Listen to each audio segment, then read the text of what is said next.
안녕하십니까. 여러분의 건강주치 건강스페셜 MC 김석곤입니다. 안녕하세요. 치의학 박사 정유미입니다. 오늘도 건강과 관련한 다양한 정보가 준비되어 있습니다.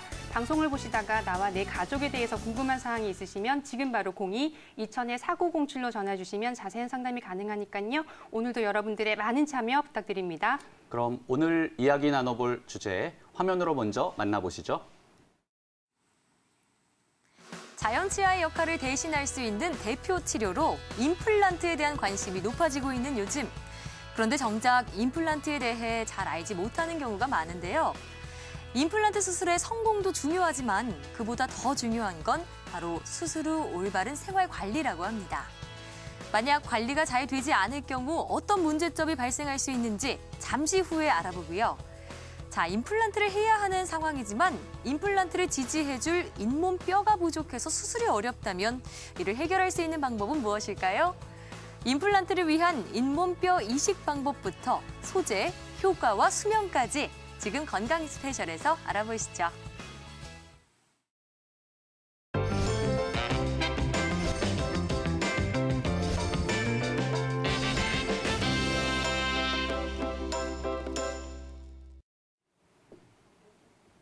네, 오늘의 주제는 바로 임플란트 재생, 임플란트 시술법입니다. 실제로 저희가 임플란트를 하긴 해야 하는데 임플란트를 주변에 뼈가 부족하거나 잇몸이 부족한 경우라고 하면 임플란트를 하고 나서도 오래 사용하지 못하거나 문제가 생길 수 있긴 하거든요. 그렇죠.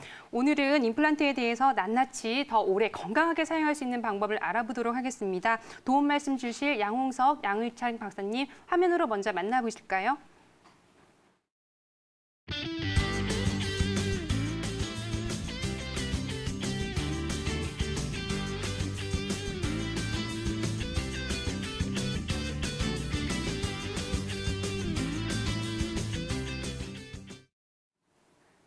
네, 도움 말씀 주실 박사님들 나오셨는데요. 인사 한번 나눠볼까요? 박사님 안녕하세요. 안녕하세요. 네, 정 박사님. 네. 요즘 65세 이상 틀니나 네. 임플란트 환자분들이요. 5년 사이에 7.2%나 증가했다는 사실을 아시나요? 정말 많이 증가했네요. 네, 과거에는 뭐 여러 가지 이유로 시술을 포기했거나 미뤄놓았던 분들이 네. 건강보험이 확대되거나 또는 시술이 간편해지면서 이제는 더 이상 불편함을 참을 이유가 없어졌겠죠. 네, 실제로 그렇습니다. 그런데 더군다나 또 나이가 들수록 또 치아가 튼튼해야 밥도 잘 먹고 또 모든 건강을 책임질 수 있는 그렇죠. 부분이긴 한데요. 임플란트를 수술을 해야 하지만 임플란트를 할 수 없는 상황이라고 하면 더 안타깝고 또 어려운 상황이 될 수도 있는데요. 맞습니다. 높은 빌딩을 또 튼튼하게 짓기 위해서는 기초 공사부터 아주 탄탄하게 되어야 더 오래 사용할 수 있고 더 단단한 빌딩이 세워지는 것처럼 실제로 임플란트도 마찬가지이긴 할 네. 건데요. 양홍석 박사님, 만약에 잇몸뼈가 적절하지 않은 경우에는 어떻게 시술을 해야 하나요?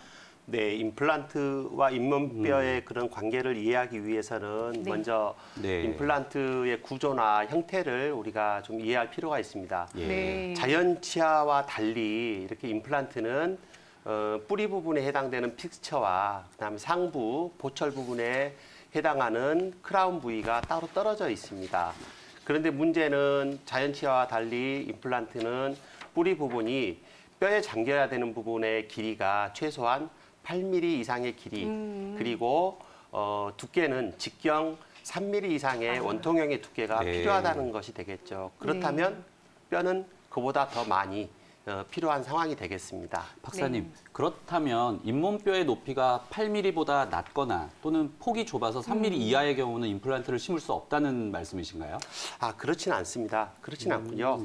여기 이제 그림을 보시면 임플란트를 하기 위한 이제 치료골의 조건인데요. 그 어떤 치주염이나 이런 걸로 인해서 뼈가 이렇게 많이 녹아내린 경우에는 네. 조금 전에 말씀드린 8mm 이상의 길이나 네. 3mm 이상 원통형의 두께를 심을 수가 없게 되기 때문에 잇몸뼈 재생을 해서 그 과정을 거쳐야만 나중에 임플란트가 완성된 이후에도 장기간 사용할 수 있는 그런 상황을 만들 수가 있게 되겠고요. 네. 이제 이런 것들을 치과에서는 잇몸뼈 재생 임플란트라고 지금 하고 있습니다. 실제 환자에서 다음 사진을 한번 보시면은요. 잇몸뼈가 많이 없어진 경우에는 저렇게 네. 임플란트 식립 수술을 했는데 임플란트의 뿌리 부분, 픽처에 해당하는 부분이 노출이 되죠. 네. 그러니까 8mm 또는 뭐 3mm 이상의 직경을 커버하지 못하는 치조골이 이런 상황이 되게 되면 네. 저 임플란트 뿌리는 향후에 사용하면서 실패하거나 빠지거나 염증이 잘 생길 수가 있기 때문에 잇몸뼈를 재생시켜주는 잇몸뼈 재생 임플란트 술식이 필요하게 되겠습니다. 네. 실제로 이렇게 임플란트 수술을 하고 나서 만약에 네. 저렇게 노출이 되고 또 오래 쓰지 못한다라고 하면 굉장히 안타까운 상황이 그렇죠. 되긴 하는데요. 그러면 양은철 박사님, 실제 잇몸뼈 재생술은 어떤 식으로 이루어지는지 좀 찬찬히 알아볼까요? 네. 방법과 컨셉이 상당히 여러 가지인데요. 가장 일반적으로 사용하는 방법은 그림에서 보시는 것처럼 잇몸 절개 후에 임플란트 부분을 뿌리 부분을 잇몸뼈 안에 심어놓고 네. 네. 잇몸뼈 뿌리 부분이 뼈 밖으로 노출되었을 때 노출된 부분을 인공뼈로 보충해주고 네. 그 위에를 차폐막으로 덮은 후에 잇몸을 다시 봉합하여 마무리하는 방법입니다. 잇몸뼈를 더 오랫동안 튼튼하게 지지해서 보강해줘야 될 경우에는 보통 티타늄 메쉬 같은 인공 비흡수성 차폐막을 사용하게 됩니다. 네, 실제로 저희가 임플란트 네. 수술을 하려고 하다 보면 어쩔 수 없이 뼈 이식 수술을 하게 되는 경우가 많긴 그렇죠. 한데요. 저렇게 기다리는 시간도 오래되고 하기 때문에 굉장히 중요할 것 같긴 한데요. 임플란트도 이렇게 뼈 이식하는 게 위턱과 아래턱 서로 좀 다른 수식으로 이루어지는 거는 많이 알고 계시긴 한데요. 그렇죠. 이 부분에 대해서 양홍숙 박사님께서 조금 더 자세하게 알아보도록 할까요? 네. 우선 위턱이라고 말씀하시는 부분은 보통 이제 의사들은, 치과 의사들은 그걸 상악동이라고 표현을 합니다.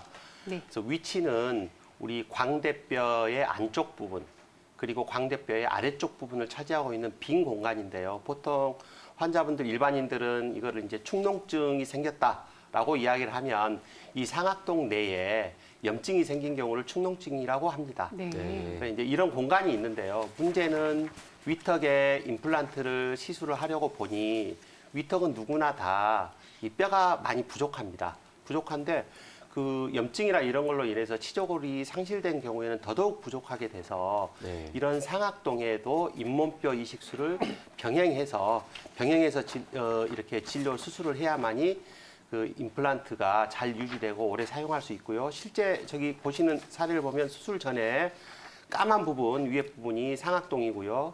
거기에 이제 뼈 이식을 하고 임플란트를 저렇게 식립한 경우를 볼 수 있겠습니다. 그런데 이런 상악동에 잇몸뼈 재생술을 하는 것은 크게 두 가지로 분류를 하고 있는데요. 첫 번째로는 단순 잇몸뼈 재생술, 그리고 두 번째로 네. 복잡 잇몸뼈 재생술로 이렇게 표현을 하고 있습니다. 네. 아, 네. 이처럼 상악동의 경우에는 특수한 구조 때문에 여러 가지 구강 내 환경을 검사하고 확인한 후에 진행해야 될 것 같은데요. 아까 말씀하신 것처럼 단순 잇몸뼈 재생술과 복잡 잇몸뼈 재생술이 어떤 차이가 있고 어떨 때 적용되는지 좀 구체적으로 말씀 부탁드리겠습니다. 네, 실제 우리 이제 환자 이렇게 엑스레이를 한번 보실까요? 보시면 단순 잇몸뼈 재생술이라고 하면 파노라마 사진에서 보시면 지금 동그라미 되어 있는 부분 잇몸뼈를 상악동에 근접한 잇몸뼈가 4mm 이상일 때는 저 부위에 다음 사진이요.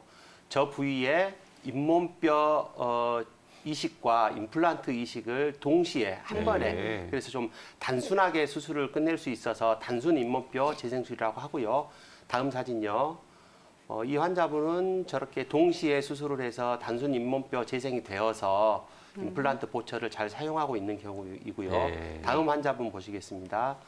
이 환자분은 동그라미 친 부위에 상악동인데 잇몸뼈가 3mm가 거의 되지 않는 없네요. 경우가 있습니다. 네, 네. 이런 경우에는 동시에 잇몸뼈 재생과 임플란트를 할 수가 없고요. 네네. 잇몸뼈 재생술을 다음 사진 보시겠습니다.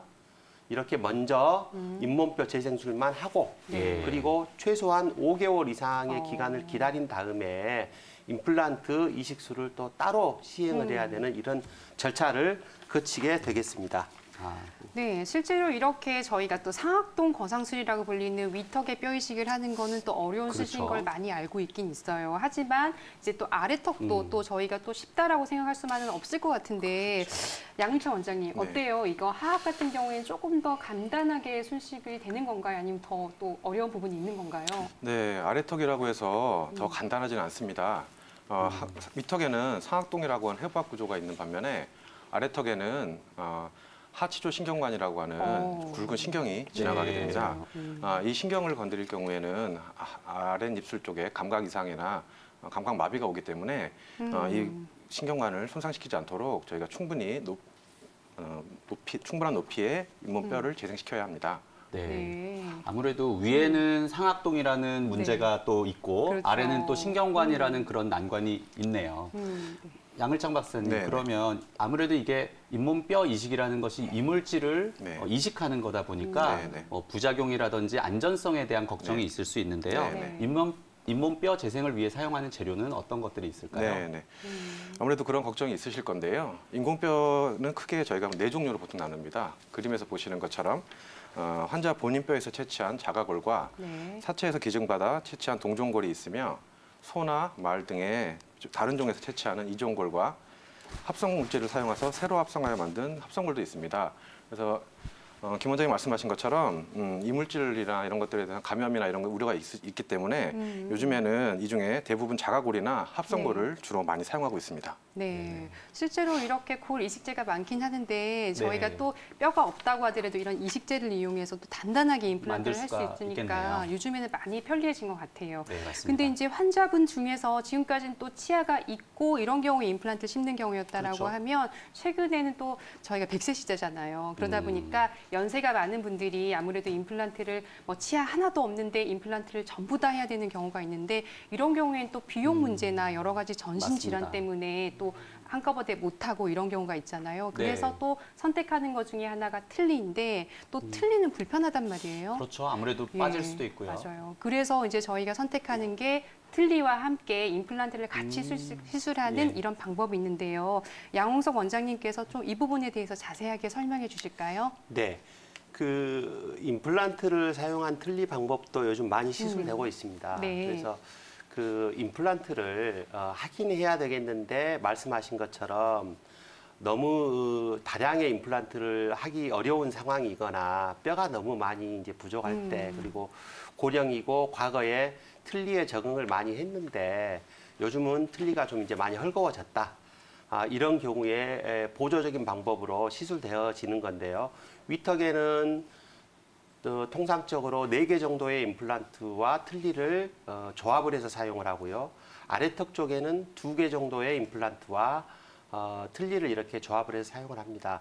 장점으로는 전체 틀니를 사용을 했을 때의 그 틀니의 사이즈나 그 폐쇄감, 사이즈가 너무 크죠. 네. 이런 것들이 임플란트를 사용을 하면 사이즈가 좀 줄어들 수 있고요. 또 시간이 흘러서 환자분의 사정이 좀 달라져서 나는 틀니를 아예 사용하고 싶지 않다.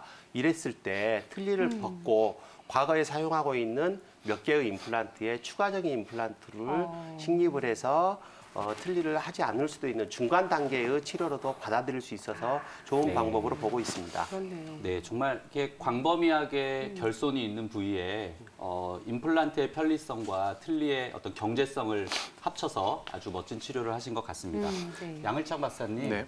고혈압이나 골다공증처럼 기저질환이 있는 경우에는 임플란트 식립하기가 좀 어렵거나 또는 많은 상담이 필요하잖아요. 네, 네. 이렇게 임플란트 시술 전에 네. 저희가 미리 확인해야 되는 체크리스트 같은 것들이 있을까요? 네, 물론 있습니다.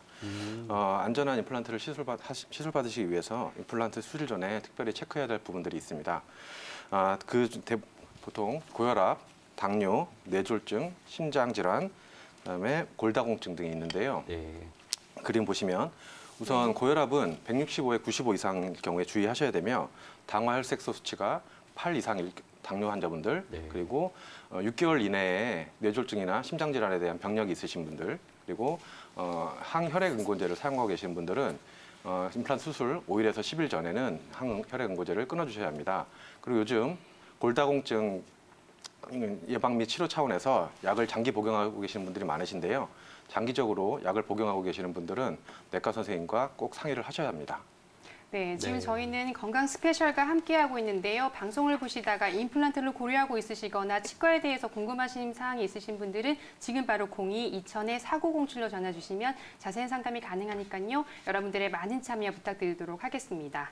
자, 지금 임플란트 수술이 어려운 상태에 대해서 말씀해 주셨는데요. 보통 임플란트 시술을 받으시는 분들이 또 고혈압을 앓고 있는 분들이 생각보다 많긴 그렇죠. 하거든요. 그렇다라고 하면 이제 저희가 임플란트 시술 중에서 또 특히 잇몸뼈 재생에 대한 이야기를 하고 그렇죠. 있기 때문에 이 경우에 어떻게 임플란트 수술하면서 고혈압이 있거나 한 경우에 잇몸뼈 재생 수술도 어려운 경우가 있을까요? 불가능한가요, 혹시라도? 그렇지는 않습니다. 네. 예, 임플란트 잇몸뼈 재생 수술을 하는 데 있어서 고혈압은 조절이 되고 있으시다면은 크게 네. 문제가 되지는 않습니다. 예, 하지만 그 시술 시에 급격하게 혈압이 상승한다든가 네. 출혈이 생기는 걸 대비하여서 관리를 잘 되고 있으셔야 합니다. 치료나 수술 후에 지혈에 영향을 줄 수 있는 경우에는 약물 복용하는지 내과 선생님과 꼭 미리 상의하셔야 되고요. 예. 치과 선생님께 현재 자신의 혈압 수치나 그런 상황에 대해서 꼭 알려주시는 게 안전합니다. 네, 네. 네. 중요하네요. 그리고 잇몸뼈 재생술을 위해서 확인해야 될 전신 질환들이 또 있는데요. 그림을 네. 보시면 네. 중증 이상의 조절이 안 되시는 고혈압 환자분, 방금 전에 정 박사님 말씀하신 것처럼 조절이 안 되는 고혈압 환자분들, 그리고 6개월 이내에 심근경색이나 협심증, 뇌졸중을 앓으신 분들 조심하셔야 합니다. 그리고 3개월 이내에 관상동맥 이식술을 받으신 경우에도 또한 조심하셔야 합니다. 그리고 조절되지 않는 우려성 심부전 환자분이나 갑상선 기능 항진증 환자분들도 네. 꼭 조심을 하셔야 되고 내과 네. 선생님과 사전에 상의를 하셔야 합니다. 네. 네. 그리고 이외에 그 선천적인 심장 관련 질환이 있으신 분들이 있습니다. 네. 이런 분들은 심내막염이라고 하는 그 감염증이 또 생길 수가 있기 네네. 때문에 시술 전에 꼭 항생제를 미리 투여를 하시고 하셔야 되기 때문에 이 부분 또한 치과 선생님들께 꼭 말씀을 해주셔야 합니다. 네. 네, 결론적으로 이렇게 잘 조절되고 있는 그 혈압이나 고혈압이나 전신 질환들 같은 경우에는 잇몸뼈 재생 임플란트를 하시는 데 있어서 크게 문제가 되지는 않습니다. 그래서 오히려 조금 후에 좀 말씀드릴 임플란트 보철 완성 후에 사용하시는 데 있어서의 관리가 더 중요하다고 보시면 되겠습니다. 네. 예. 양호섭 박사님. 그렇다면 최근에는 어르신들뿐만 아니라 젊은 환자분들도 골다공증을 앓는 분들이 많거든요. 네. 그래서 장기적으로 골다공증 약을 먹고 계신 분들이 있습니다. 근데 이렇게 되면 치과 치료에 많은 제약이 있는 걸로 알고 있는데요. 네. 특히 잇몸뼈 재생 임플란트를 할 때는 어떤 문제가 있는지 좀 말씀해 주시겠습니까? 실제로 잇몸뼈 재생 임플란트를 포함한 그 외에도 발치라든가 이런 치과 소수술에 해당되는 그런 치료를 할 때 골다공증 때문에 뼈를 단단하게 하고 없는 뼈를 지키기 위해서 환자분들이 먹는 그런 약이나 주사가 과거에는 괜찮을 줄 알았는데 치과에서 구강 내에서 네. 여러 가지 네. 합병증을 지금 사진 한번 보시죠. 이렇게 일으키고 있는 걸로 되어 있습니다. 그래서 보시면 저렇게 이제 뼈가 썩는 일이 네. 물론 뭐 1000명, 10,000명 중에 한 명이 그런다고는 하지만 통계상은 그렇지만 누구에게든 있으면 안 될 저런 일들이 생기고 그렇죠. 있습니다. 그래서 지금은 이런 약들이 다음 도표를 한번 보시면은요. 과거에 포사맥스라든가 먹는 약이죠. 그다음에 봄비바 같은 주사제를 선택을 해서 사용하셨던 분들이 지금은 많이 대체되고 있습니다. 다른 약물로. 네. 근데 이런 약들을 사용하고 계신 분들은 3년 이내에 저런 주사요법이나 약물요법을 하고 있는 경우라면 어느 정도 치료가 가능합니다. 그 약을 끊고 네네. 또 약을 대체적으로 바꿔주고. 근데 3년 이상 장기적으로. 장기적으로 복용하고 있거나 어떤 그 스테로이드 제제를 병행하고 있으신 분들은 네네. 내과나 정형외과 선생님들하고 꼭 같이 상의를 하셔서 네. 어떻게 해야 되는지를 점검을 받으신 다음에 진행을 하시는 것이 좋다고 되어 있습니다. 네. 네, 실제로 이제 임플란트 시술을 위해서는 이 골다공증 약의 조절이 필요할 수가 있긴 하지만 이걸 또 임의로 끊으면 안 되고 반드시 그렇죠. 치과의사와 그리고 정형외과, 내과, 전문의와 반드시 상담해야 한다는 거 잊지 마시고요. 그러면 이번에는 잇몸뼈 인문뼈 재생 임플란트에 대해서 고려할 특성 질환에 대해서 알아보긴 했는데요. 질환뿐만 아니라 또 생활 습관도 굉장히 중요하잖아요. 중요하죠. 그래서 뭐 흡연이라든지 이런 어떠한 좀 장애물이 될 수 있는 요소가 어떤 것이 있을지 네. 양현철 원장님께서 네. 좀 자세하게 말씀해 주실까요? 네, 맞습니다. 흡연 환자의 경우에는 잇몸뼈 재생 시술 후에 염증 발생 확률이 현격히 높아진다는 것이 이미 학계에 그렇죠. 보고가 되어 있습니다. 네. 예, 잇몸뼈 재생 기간 중에는 금연하는 것이 골 재생술에 네. 도움이 되고 어떻게 보면 또 필수라고 할 수 있겠습니다. 그리고 잇몸뼈뿐만 아니라 인체 건강에도 해로우니까 이 기회에 금연을 하시기를 추천을 해드리고요. 네. 실제로 금연을 하시는 분도 많습니다. 네. 그래서 건강을 위해서 금연을 한번 해보시기를 권유해드리겠습니다. 네, 박사님께서 정말 네. 중요한 얘기를 하셨는데요. 사실 임플란트를 하면서 중요한 것 중에 하나가 진짜 금연하는 금연? 거잖아요. 네, 맞습니다. 그래서 환자분들 중에선 수술하면서 또 이 겸에 겸사겸사. 또 예, 이게 예. 뭐 흡연을 금하게 됐다, 금연하게 네, 네, 됐다 너무 좋아하시고 특히 네, 일석이조네요. 보호자나 이런 예. 분들이 좋아하시는 경우가 많더라고요. 그래서 가끔 보호자분들이 꼭 금연을 하라고 예. 이렇게 얘기해달라는 네, 맞아요. 경우도 꼭 많죠. 말씀해 주세요. 네. 전자담배도 안 됩니다. 네, 네. 이런 말씀 되게 많이 해달라고 부탁하는 경우도 있어요. 이만큼 중요하다라고 생각하시면 될 것 같고요. 지금까지는 잇몸뼈 재생 임플란트에 대해서 알아보긴 했는데요. 이제 저희가 잇몸뼈 외에도 네. 또 잇몸이 있잖아요. 이렇게 저희가 잇몸뼈는 또 안 좋은 거는 이식을 하면 된다는 걸 충분히 얘기를 했는데 잇몸이 좋지 않아서 잇몸이 또 녹아내렸다라고 표현을 하는데 그렇죠. 이런 경우도 있단 말이에요. 이런 경우에 어떻게 잇몸을 재생시킬 수 있는지 양홍석 박사님께서 또 자세하게 한번 얘기해 주실까요? 네. 우리가 오늘 주제를 잇몸뼈 재생 임플란트라고 하는 네. 이유도 뼈만 중요한 게 아니고 네. 그 겉에 있는 잇몸 또한 중요하겠죠. 그렇죠. 그래서 네, 잇몸뼈 맞아요. 재생 임플란트 그렇죠. 우리가 오늘 이야기하는 잇몸뼈. 그런데요. 거고. 그래서 네. 보시면 다음 자료 화면 보시면은요. 저 환자분은 맨 처음 사진은 임플란트를 아직 시술하기 전 상태인데 잇몸이 이미 다 녹아서 없어졌죠. 네. 그래서 이 환자분은 잇몸뼈와 잇몸을 같이 재생해서 마지막 사진은 임플란트로 바뀌어 있는 사진입니다. 네. 그래서 오히려 처음에 오셨을 때의 그 잇몸과 잇몸뼈가 없어진 상태보다 훨씬 더 결과가 더 환자분이 만족해 하시고요. 또 다른 증례를 한번 보시겠습니다. 다음 환자분은요. 이미 임플란트를 하고 있는 환자분이신데 사용을 하고 있는데 임플란트의 바깥 부분에 잇몸이 녹아내렸어요. 그러니까 물론 잇몸이 흘러내리고 녹아내리고 약한 원인들은 다양하게 많지만 결과적으로 이것들을 잘 분석을 해서 이 환자분은 가운데 사진 보면 네. 잇몸을 이식을 한 거예요. 예. 네. 임플란트 뿌리를 교환하거나 바꾸지 않고 그래서 자기 그 입천장에 있는 잇몸을 떼서 옮겨서 붙여주는 잇몸 이식술을 시술을 하고 그 상태에서 그대로 맨 오른쪽에 사진 보면은요 가지고 있는 임플란트 뿌리와 임플란트 크라운 상태에서 잇몸 이식만 하고 저렇게 이제 지금 잘 사용을 하고 계십니다. 이렇게 하실 수가 있는 거죠, 잇몸도. 네. 네. 잇몸이 한번 녹으면 사실 회복이 불가능하다. 저희 치과 의사들도 그렇게 알고 있는데요. 뭐 저런 수술을 통해서 정말 드라마틱하게 된 부분을 보니까 되게 대단하십니다. 네. 네. 근데 한번 이렇게 잇몸뼈를 재생시켜 놓으면 그럼 영구적으로 이것이 갈 수 있는 것인가요? 뒤에 말씀드릴 이제 전신 질환이나 뭐 각자의 건강 상태 이런 거에 따라서 좀 다를 수는 있지만은요. 뒤에 말씀드린 부분을 좀 따라서 관리를 잘 하시면 하지만 이제 100세, 200세 시대라도 모든 것이 다 수축하고 줄어들기 때문에 자연적인 노화 현상에 의해서 없어지는 부분은 있지만 크게 염증 관리를 잘해서 염증이 생기지 않으면 어느 정도 그 수축률이 천천히 없어지는 거니까 사용하는 데는 거의 지장이 없다고 보고 있습니다. 아, 네. 단단하고 오래 임플란트를 사용하기 위해서는 한마디로 그 구조가 되는 잇몸 뼈를 잘 재생시키는 게 중요하다 이 말씀이시군요. 네, 맞습니다. 네, 네. 네.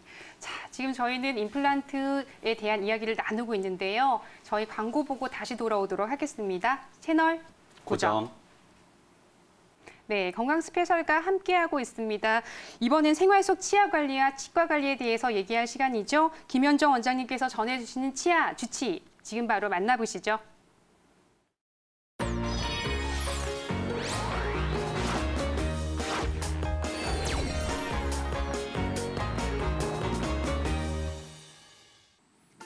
안녕하세요.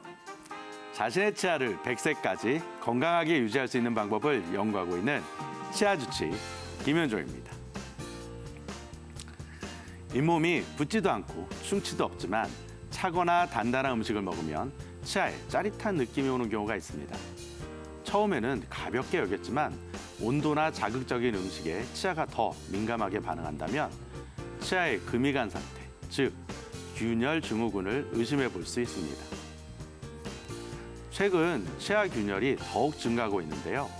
가장 큰 이유는 평균 수명의 연장으로 자연스레 치아 사용의 시간이 증가했기 때문으로 볼 수 있고요. 또 우리나라 사람이 즐겨 먹는 음식 중 단단한 것이 많아 치아 균열이 많이 발생하는 것으로 여겨지고 있습니다. 치아 균열은 보통 50대 이상에서 빈도수로는 위턱의 어금니에서 가장 많이 발생하고 있고요. 흥미로운 것은 여자보다 남자에게서 1.2배 더 많이 발생하는데요. 아마도 남자가 더 단단한 음식을 선호하기 때문인 것으로 추측해 볼 수 있습니다. 치아의 내부를 살펴보겠습니다. 온도나 통증을 느낄 수 있는 신경관이 있고요.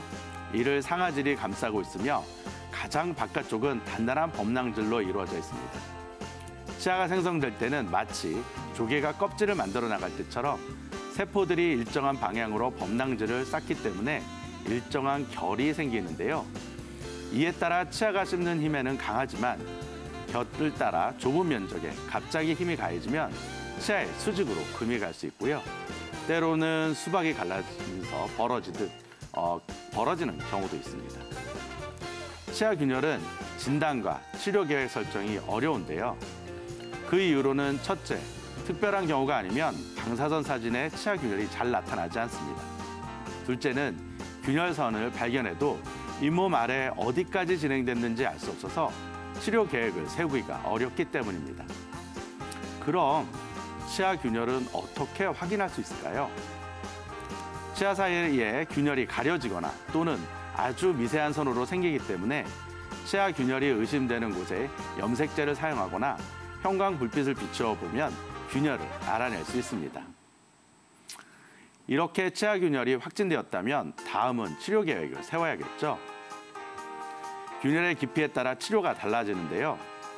치아의 머리 부분에 작은 균열이 생겼다면 그리고 증상이 없다면 레진이라는 플라스틱 재질로 금이 간 부위를 채워 균열을 막을 수 있지만 만약 치아가 시리다면 균열이 치간까지 진행된 것으로 판단해서 신경치료의 결정을 위해 시험 단계를 거칩니다. 시린 증상이 없어진다면 신경치료 없이 치아를 씌우는 치료를 하게 되고요. 계속 증상이 있다면 신경치료 후에 치아를 씌우는 크라운 치료를 실시해야 합니다. 그런데 더러는 겉으로는 치아가 흔들리거나 갈라지지 않았어도 균열이 치간 아래 잇몸뼈 부위까지 진행되어 부득이하게 발치해야 하는 경우가 종종 발생됩니다. 이렇게 힘들게 신경치료를 하고 크라운을 정성스럽게 씌우더라도 계속 균열이 진행된다면 치아의 수명은 기대한 것보다 많이 짧아질 수 있죠. 이가 시리는 정도의 단순한 균열이 발치까지 이룰 수 있기 때문에 조기 진단과 치료가 매우 중요한 것입니다.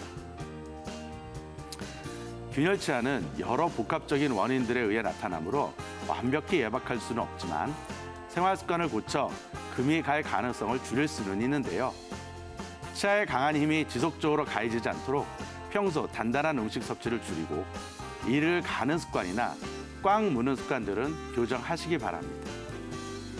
무엇보다 증상이 나타나면 치과를 방문해 적절한 치료를 받는 것이 최선의 방법이라고 할 수 있겠습니다. 이상 여러분의 치아 주치 김현종이었습니다. 감사합니다.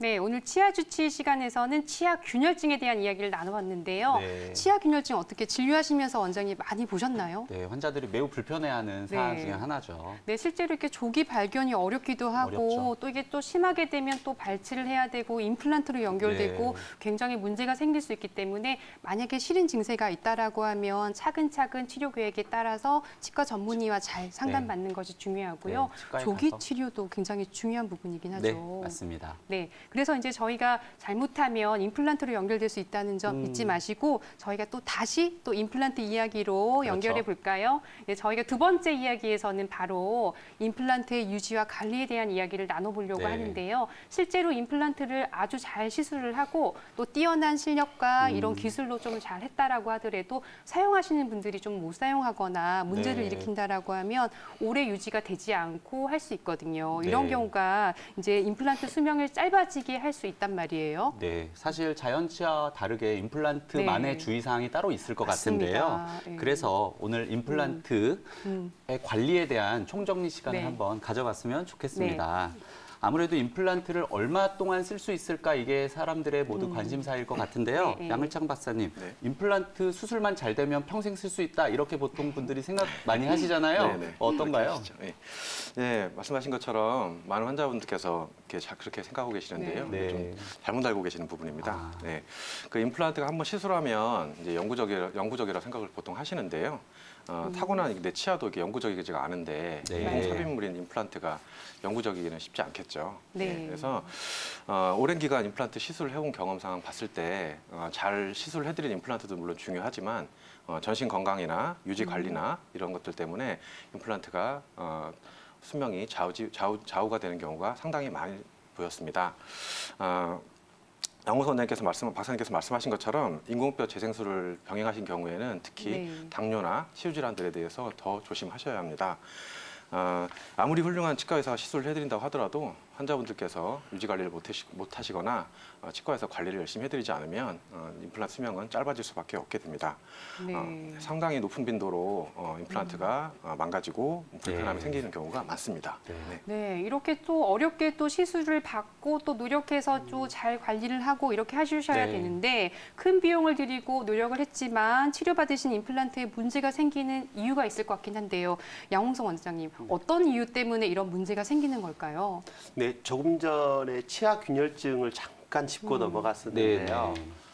임플란트 이야기긴 하지만 치아 균열증의 원인 중에 하나로 그 씹는 힘, 교합압에 대해서 이야기를 했습니다. 네. 임플란트 역시 이런 씹는 힘에 잘 견딜 수 있는 구조이거나 네.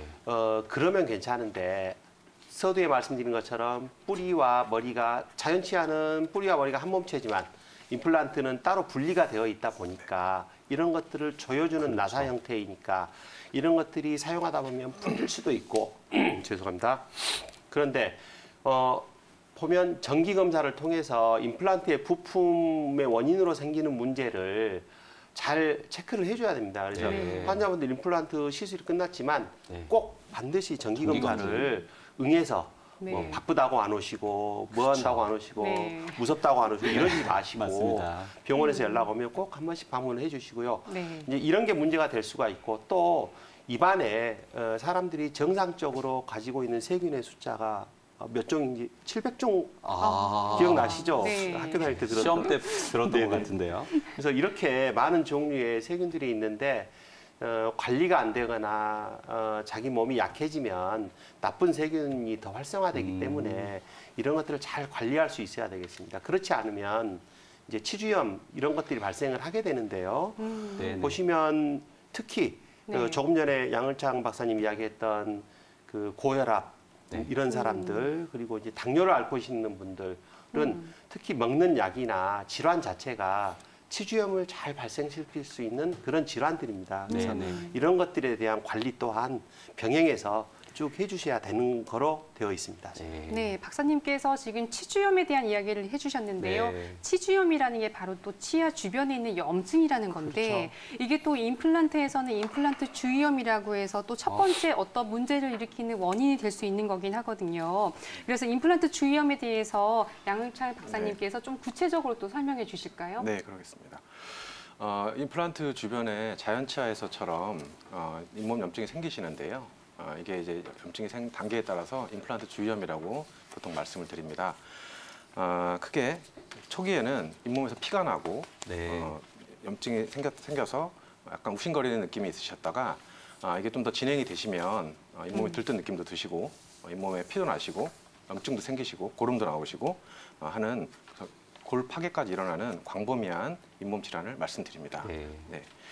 자연치아 잇몸병처럼 임플란트도 초기 염증 단계에서 관리와 치료가 병행이 되시면 건강한 상태로 다시 회복이 되실 수 있습니다만 그 단계를 놓치셔서 이미 진행이 된 임플란트 주위염이 진행이 되시면 골 파괴가 일어나기 때문에 정상적인 건강한 상태로 회복되시기가 상당히 힘들어지십니다. 네. 그래서 양홍석 박사님 말씀하신 것처럼 저희가 치과에서 연락을 드리고 내원을 부탁을 드렸을 때 자주 내원해주시고 하시면 초기에 더 염증이 진행이 되기 전에 임플란트 주위염을 막을 수가 있겠습니다. 네.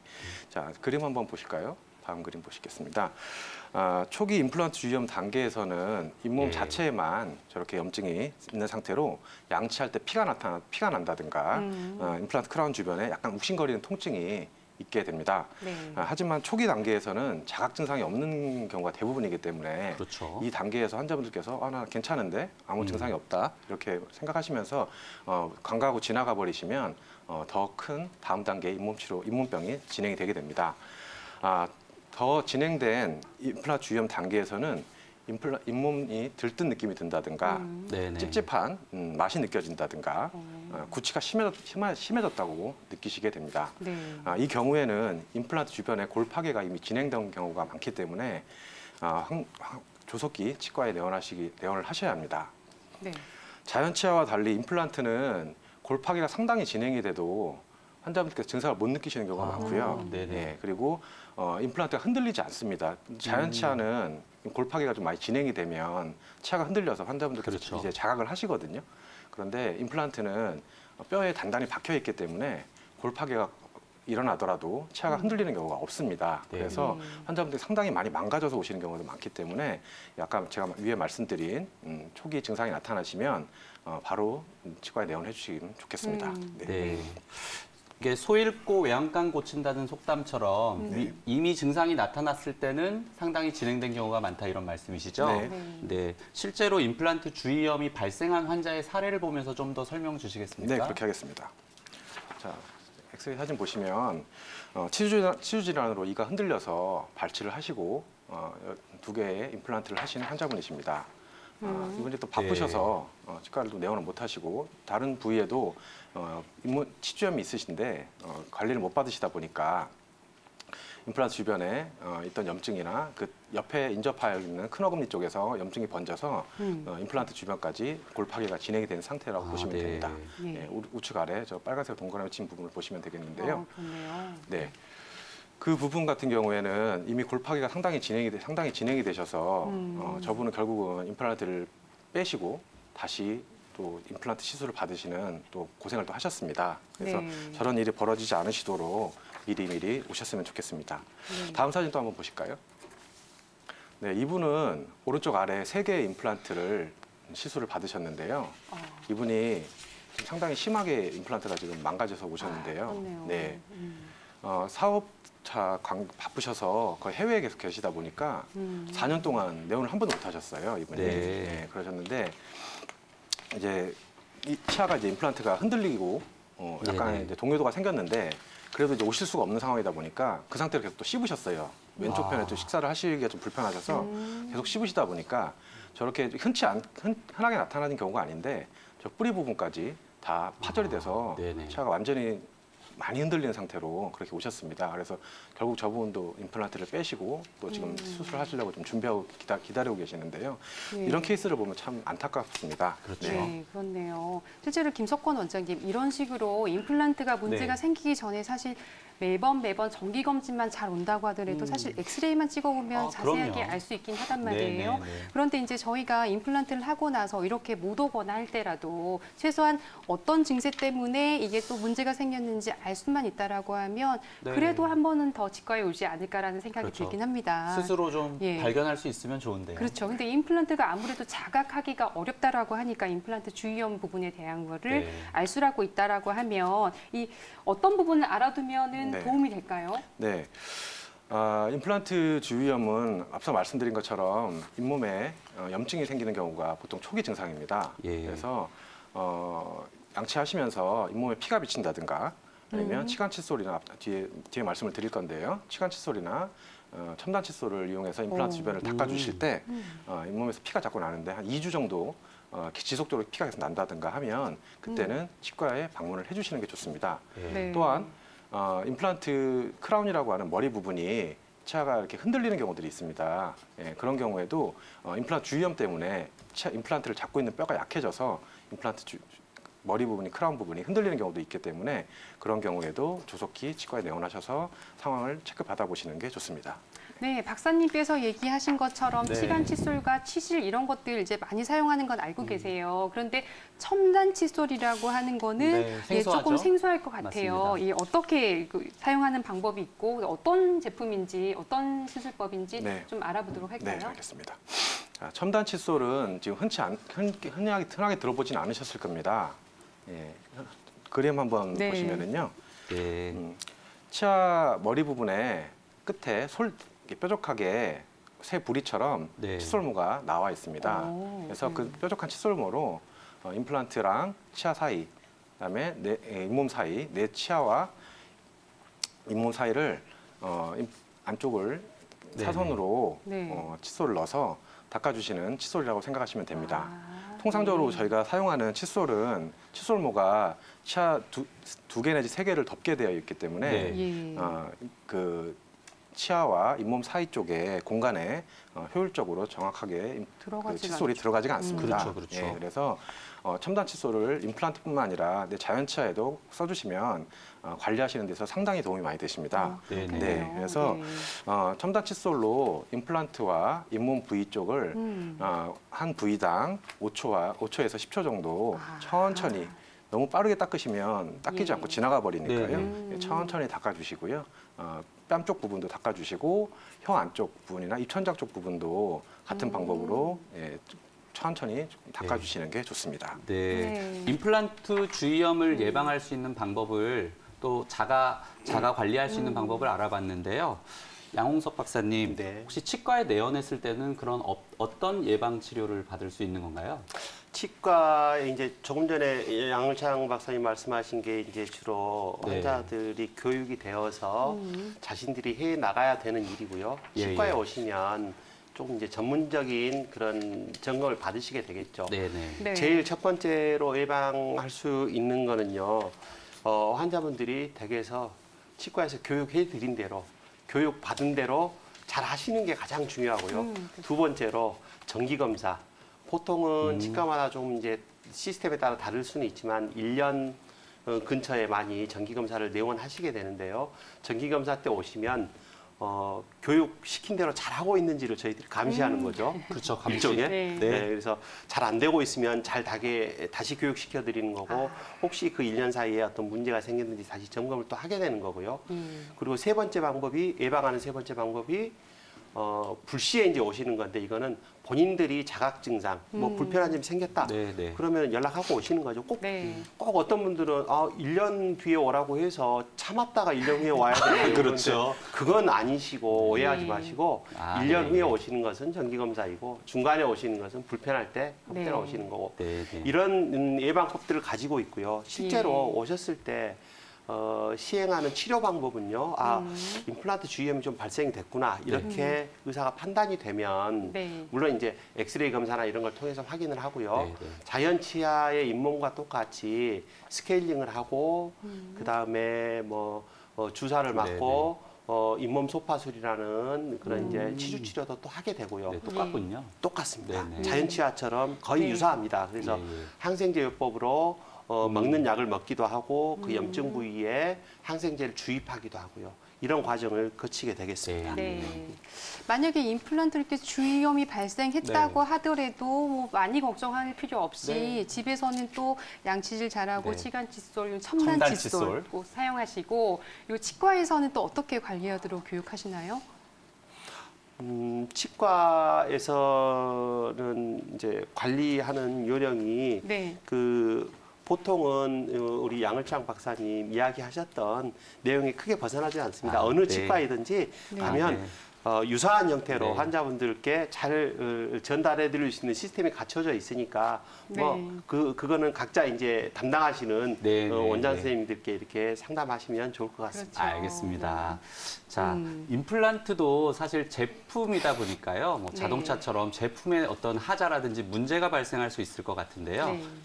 양을창 박사님, 임플란트 제품과 관련된 어떤 문제점은 어떤 식으로 발생할 수 있는 거죠? 네, 말씀하신 것처럼 초기에 2000년대 초반에 우리나라의 임플란트가 이제 막 보급이 돼서 국산 임플란트가 많이 이제 보급되기 시작했을 때에는 기계적인 결함이나 제품 자체에 하자가 있는 경우가 간혹가다 있었습니다.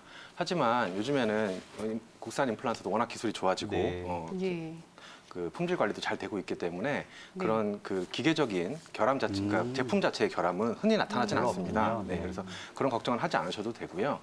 다만 임플란트도 우리 구강 내에서 이제 식립이 돼서 환자분들이 이제 사용하시게 되면 항상 저희가 우리가 씹는 힘을 받기 때문에 그 부분에 있어서 기계적인 결함이 나타날 수가 있습니다. 그래서 우리가 아까 말씀드린 대로 치아는 씹는 힘을 계속 받기 때문에 상당히 우리 손의 힘보다 10배 이상 강한 힘이 치아에 계속 주기적으로 가해집니다. 그래서 내 자연 치아는 뿌리 주변에 치주인대라고 하는 치아를 잡아주고 쿠션 역할을 해주는 인대가 있기 때문에 그 인대가 치아를 강한 힘을 저항을 해주고 음식을 우리가 보통 갈아 먹잖아요. 그래서 이렇게 가는 측방력이라고 하는 음식을 갈아 먹는 힘에도 자연 치아가 저항을 잘 해주도록 자연 치아는 잡아주는데요. 임플란트는 이 치주인대라고 하는 부분이 없습니다. 흔히들 우리가 너무 강하면 부러진다고 하잖아요.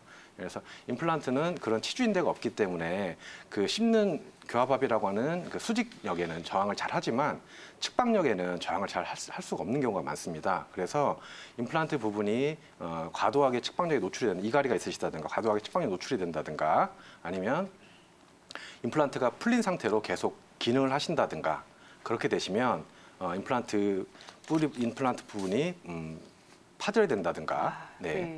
저희 그림처럼요. 임플란트 자체가 지금 저 부분은 임플란트 자체가 파절되신 거고요. 다음 사진 보시면 임플란트랑 크라운이라고 연결시켜주는 나사 스크류라고 하는 나사 부위가 파절된 거를 보시면 됩니다. 그래서 정기적인 점검과 관리를 통해서 임플란트에 잘못 가해진 힘이 없는지 저희가 오시면 잇몸에 대한 것만 체크해드리는 게 아니라 환자분들 씹으실 때 어떻게 잘못 가해진 힘이 없는지도 체크를 해드리기 때문에 그런 것도 오셔서 정기적으로 체크를 받으시면 이런 문제는 예방할 수 있으십니다. 아까 말씀하신 것처럼 그러니까 수술만 잘 되면 끝이다 이게 아니라 정기 검진과 관리가 제일 중요하다는 말씀이신데요. 그럼 박사님 말씀처럼 정기 검진이나 관리를 아주 잘 했을 때 임플란트의 수명은 도대체 어느 정도까지라고 보면 될까요? 말씀하시는 것처럼 환자분들께서 정기적으로 잘 해주신다는 전제하에 임플란트 뿌리 부분은 반영구적이라고 보시면 됩니다. 물론 낮은 빈도로 임플란트 주변에 염증이 없는데도 불구하고 문제가 생기는 건 간혹가다 있지만 그런 경우는 정말 극소수에 불과하고요. 통상적으로는 뿌리 부분은 거의 문제가 생기는 경우가 잘 없으십니다. 그래서 뿌리 부분은 반영구적이라고 말씀을 드릴 수가 있겠고요. 그리고 이 머리 부분이라고 하는 크라운 부분에서 이제 이 크라운 부분은 이제 우리 자연 치아에 이를 씌웠을 때처럼 정기적으로 한 번씩 문제가 생기면 교체를 하신다든가 그렇게 하시면 되는데요. 저희가 통상적으로 한 10년 정도를 보고 있습니다. 그래서 이게 사람마다 좀 차이가 있으신데요. 그래서 보통 10년 정도 보시고 정기적으로 치과에 오시면 그때 상황에 따라서 음식물이 낀다든가 좀 잘 안 씹히신다든가 나사가 흔들린다든가 그런 것들을 체크를 받으시면 조금 더 수명을 연장하실 수 있으시겠습니다.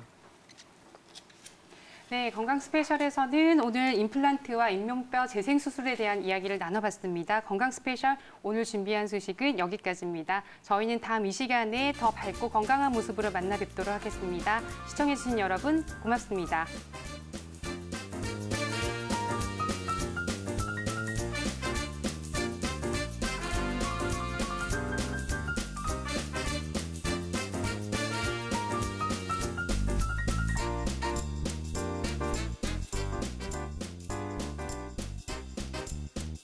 본 방송은 의료 정보에 대한 제공일 뿐 의료 정보에 대한 과시는 위험을 초래할 수 있고 모든 치료에는 부작용이 동반될 수 있습니다.